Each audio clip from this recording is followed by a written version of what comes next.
One crisp autumn morning in Denver. The gentle sunlight filtered through the golden maple leaves. On a quiet, tree-lined street, the wooden house of Tom and Sarah nestled serenely.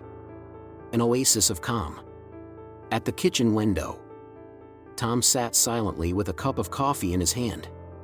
His eyes fixed on the small garden at the back of the house, a space that had once been the backdrop to so many sweet moments shared between him and Sarah. Sarah, meanwhile, carefully folded napkins at the dining table, her eyes occasionally glancing at her husband.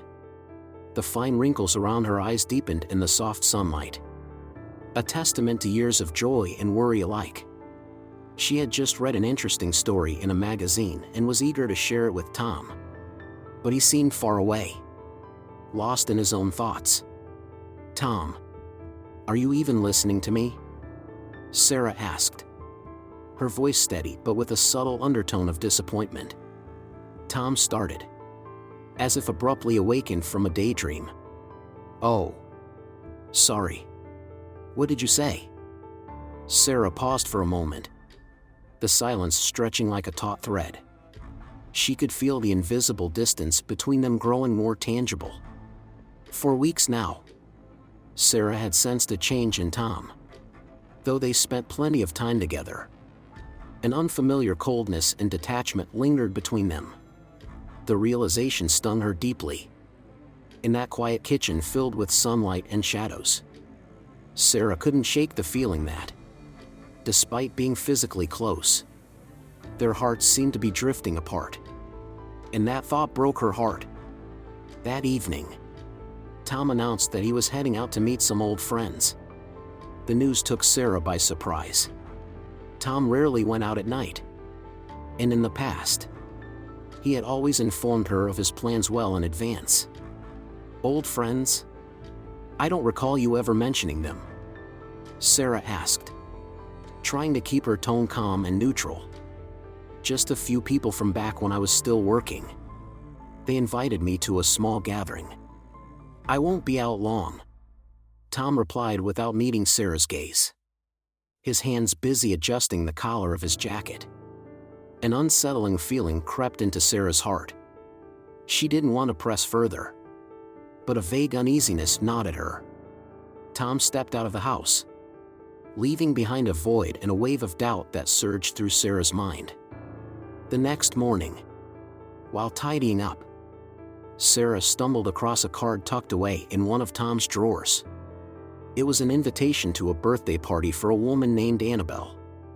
At first glance, the invitation seemed harmless, but the handwritten note at the bottom sent Sarah's thoughts spiraling. "Tom, I'm so looking forward to seeing you again. We have so much to reminisce about." Sarah's hands trembled as she held the card. A flood of questions overwhelmed her. Why didn't he tell me? Why would he hide this from me? Though she knew she might be overthinking, the seed of doubt had already taken root, and suspicion began to grow uncontrollably in her heart. When Tom returned home, Sarah immediately held up the invitation. "Is this the reason you went out last night without telling me? Did you meet this woman?" she asked, her voice edged with frustration. Tom froze, his eyes fixed on the card. Slowly, he placed his coat on the chair. "Annabelle is just an old colleague," he said evenly. "I didn't think catching up with a few friends required an explanation." Sarah let out a bitter laugh, her tone laced with hurt. "Didn't think it needed an explanation? After 40 years together, you think it's okay to hide things like this from me?" Tom sighed deeply, trying to keep his composure. "You're blowing this out of proportion. I haven't done anything wrong." "Nothing wrong?" Sarah retorted, her voice rising. "Then explain why you didn't tell me. Why did you hide it?" The argument quickly escalated, the air between them crackling with tension. In the heat of the moment, hurtful words were exchanged, cutting deeper than either had intended. Finally, Sarah, unable to hold back her emotions, burst out. Maybe you just don't care about my feelings anymore." Tom stood in silence, her words hanging heavily in the room. After a long pause, he picked up his coat, opened the door, and walked out without saying another word. Sarah sat alone in the empty kitchen. The silence was so profound that she could hear the steady ticking of the wall clock. Her eyes drifted to the untouched cup of tea on the table, and her fingers gently grazed the napkin Tom often used, as if searching for a lingering warmth. But that warmth was gone, leaving behind a hollow, cold void in her heart. Am I being too sensitive? Sarah wondered. But the answer was elusive. Her sorrow was not solely rooted in Tom's secrecy, it stemmed from the gnawing feeling of being forgotten. She thought back to the days when there were no secrets between them, when Tom would recount every trivial detail of his day, every meandering story that made her feel like the most important person in his world. Maybe, over the years, we've forgotten how to make each other feel special, Sarah thought quietly, a tear slipping onto the napkin in her lap. She didn't want to blame Tom, but the ache of feeling unimportant clung to her, weighing her down with its persistence. On the other side of the city, Tom sat in the cozy living room of his best friend, Bill. The crackling fire in the hearth provided warmth, but Tom's mind was a tangled mess of frustration and guilt.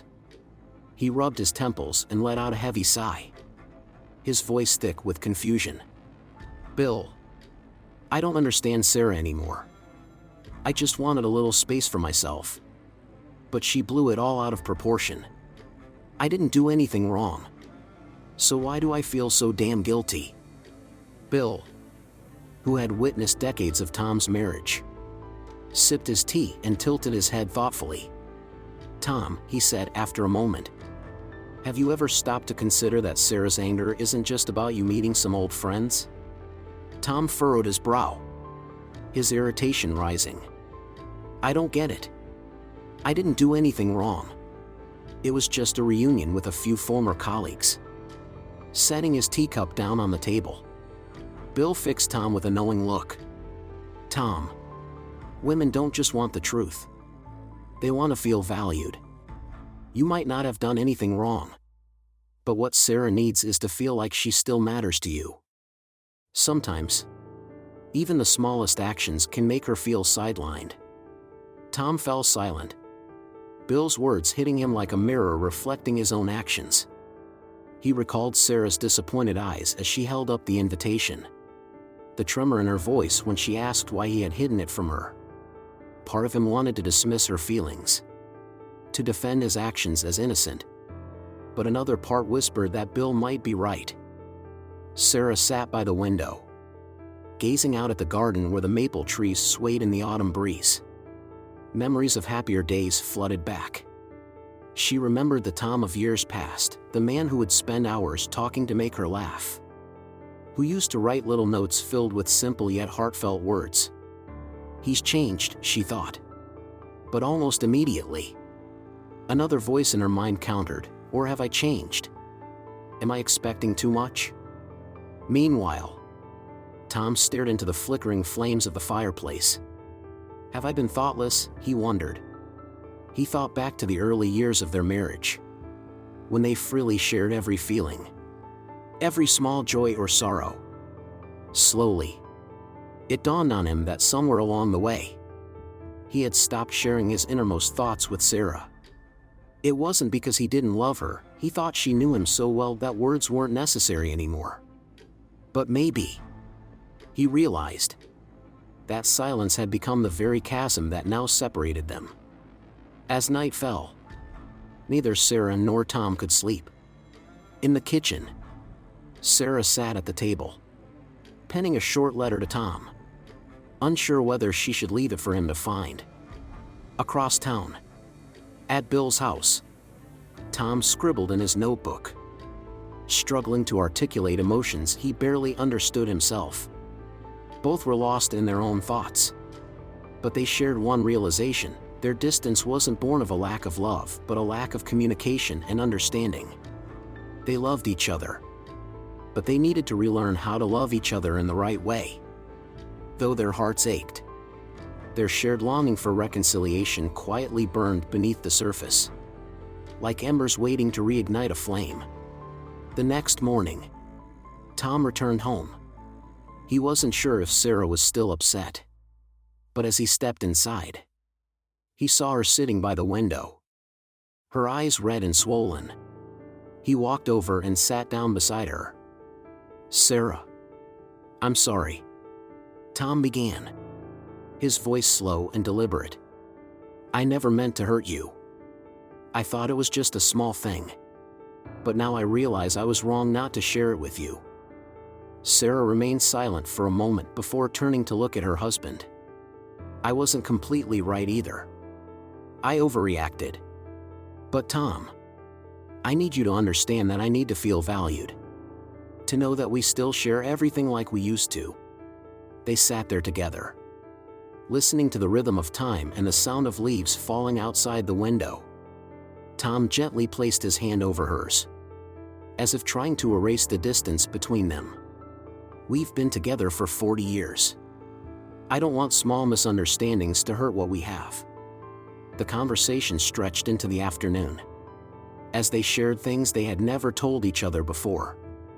Sarah realized she needed to trust more, while Tom understood that transparency and openness were what she needed most.